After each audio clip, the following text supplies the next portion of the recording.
വ്യാജ പാസ്പോർട്ട് നിർമ്മാണ കേസിൽ ഒരു പോലീസുകാരൻ സസ്പെൻഷൻ കിട്ടി. അത്രയും നല്ല കാര്യം. തുമ്പ പോലീസ് സ്റ്റേഷനിലെ സിവിൽ പോലീസ് ഓഫീസർ അൻസിലിനെയാണ് ഇപ്പോൾ സസ്പെൻഡ് ചെയ്തിരിക്കുന്നത്. വ്യാജ പാസ്പോർട്ടുമായി കഴിഞ്ഞ ദിവസം ഒരു കൊല്ലം സ്വദേശിയെ പിടികൂടിയപ്പോഴാണ് ഈ പോലീസുകാരൻ്റെ തനിനിറം പുറത്തു വന്നത്. ഷഫീദ് റാവുത്തർ വിശദാംശങ്ങളുമായി തിരുവനന്തപുരത്ത് നിന്ന് ചേരുന്നു. ഷഫീദ്, പറയൂ.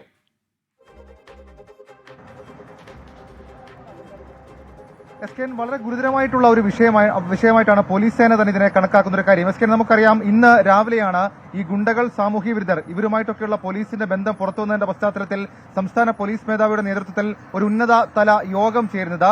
ആ യോഗം പൂർത്തിയായി മണിക്കൂറുകൾ തികയും മുൻപ് വീണ്ടും മറ്റൊരു പോലീസ് ഉദ്യോഗസ്ഥനെ സസ്പെൻഡ് ചെയ്യേണ്ട സാഹചര്യത്തിലേക്ക് കേരള പോലീസ് മാറിയിരിക്കുന്നു എന്നുള്ളതാണ് ഏറ്റവും പ്രധാനപ്പെട്ട കാര്യം. തുമ്പയിലെ ഈ സംഭവം ഇങ്ങനെയാണ് അതായത് കഴിഞ്ഞ കുറച്ച് ദിവസങ്ങളായി പോലീസ് നിരീക്ഷിച്ചു വരികയായിരുന്നു ഈ വ്യാജ പാസ്പോർട്ടുമായി ബന്ധപ്പെട്ട ചില സംഭവങ്ങളെക്കുറിച്ച്.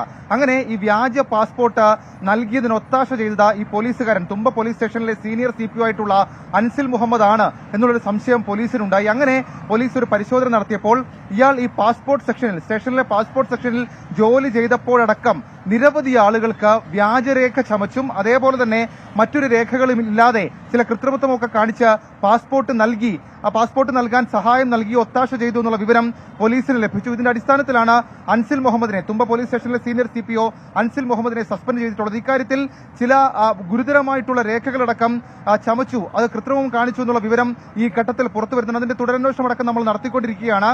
സ്വാഭാവികമായും നാളെ ഇതുമായി ബന്ധപ്പെട്ട കൂടുതൽ വിവരങ്ങൾ, ഒരുപക്ഷെ ഞെട്ടിക്കുന്ന ചില വിവരങ്ങൾ നാളെ പുറത്തു വന്നേക്കും. Okay, thank you Shafeed Rawther.